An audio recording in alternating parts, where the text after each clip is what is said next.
Okay, welcome back. It's June 17th. We're going to go look at the S&P 500. Going to be short and sweet and right to the point today because exactly what we talked about is what happened. So, what did we say in the morning when we had the pre-market video? We said could easily push up into this area right up here that as long as this 28 area held for lower, that we could see a move down lower. And what did we say about down lower? We said that below this 85 quarter, things started to change a bit more and opened up for 74 and then opened up a bit more. And so what happened? Again, I mean, all of this, we had these prediction points yesterday and it played out exactly, basically exactly the way prediction points said it would play out.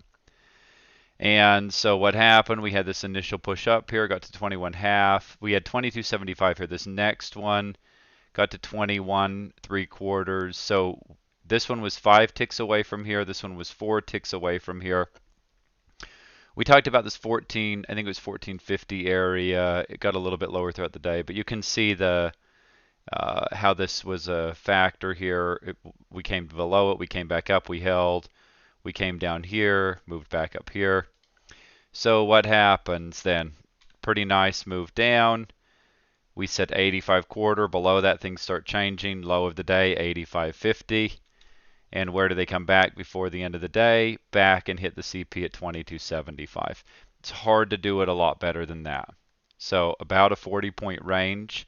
And we told you where the top of it would be and where the bottom of it would be. And if those were violated, how things would start to change. Okay? So the main point of doing the pre-market videos is to give you something useful that you can start to learn from and see how you can map things out and plan things ahead of time.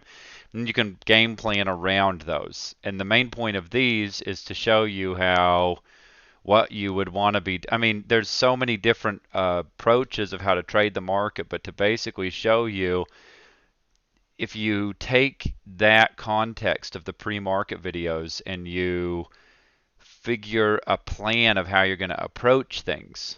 To me, it was really simple. I was going to sell up here, and I was going to buy down here, and then if it came down here, I was going to buy, and I was going to keep selling up here.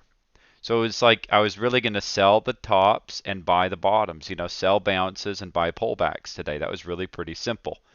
Now, why am I not telling you you want to sell here and you want to buy there? Because there's so many different approaches to trading. Some traders might be trading two different accounts. They might have a predominantly long and a predominantly short account. So one account they're selling and one account they're buying, and they're trading this both different ways. So we have traders trading all kinds of different size with all different kinds of experience levels. So I wanted to give you the context, the story, the map for the market, and then let you mold that into what's going to work best for you and fit your trading style the best. Hard to do better than how we did it today, but I mean, it's really not anything new, and that isn't me, or it isn't really about me, and it's not bragging. It's just really stating a fact of how this is pretty much what we do every day, and we do it because prediction points are just so good at telling the story. So really just another normal day for what prediction points tell us is going to happen, and it went exactly that way. I mean, overnight here, look at this. Prediction points said, oh, this is going to be kind of range bound and choppy in this area. And look at overnight. Trades in here basically the entire Globex session traded inside of what prediction points told us it would. And then finally broke, ran to here, came all the way down to the lower end of what prediction points said that would do, and then came all the way back up and hit the CP to the tick. That can't be coincidental.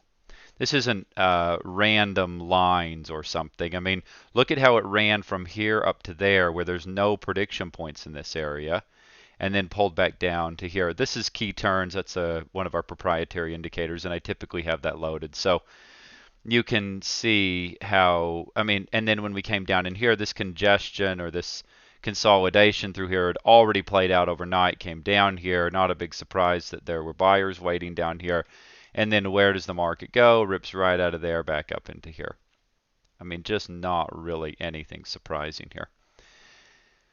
So I have no idea what tomorrow's prediction points look like, but we'll find out in the morning when we do our pre-market walkthrough, and I will see you all then. Thanks for tuning in today, and I'll see you in the morning.